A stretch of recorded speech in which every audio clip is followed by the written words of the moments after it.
తిరుమల శ్రీవారి లడ్డూ ప్రసాదంపై అసత్య ప్రచారం చేసిన సీఎం చంద్రబాబుకు సుప్రీంకోర్టు మొట్టికాయలు వేసిందని సజ్జల రామకృష్ణారెడ్డి అన్నారు. డిప్యూటీ సీఎం పవన్ కళ్యాణ్ తీరు చూస్తుంటే ఆయన పార్టీని బీజేపీలో కలిపేసినట్టుందని అన్నారు. ఆయన మన తిరుపతి ప్రసాదంకు సంబంధించి ఆయన చేస్తూ వచ్చిన రాజకీయం,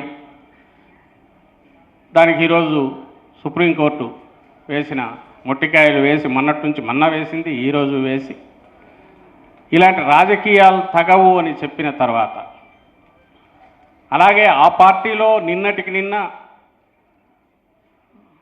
పవన్ కళ్యాణ్ గారు అంటే జనసేన అధ్యక్షుడు బహుశా ఆయన బీజేపీలో కలిపేస్తున్నట్టున్నాడు పార్టీని చూస్తుంటే. ఎందుకంటే కాషాయం దీంట్లో నేనే ముందుంటాను వాళ్ళకంటే ముందని చెప్పి నిన్న జెండా పట్టాడు. సో నిన్నటి ఇది చూసిన తర్వాత ఈ ప్రభుత్వం ఇట్లే ఎన్ని రోజులు నడుస్తుందనేది కూడా ఏమీ ఒక ఇది కనిపించట్లేదు.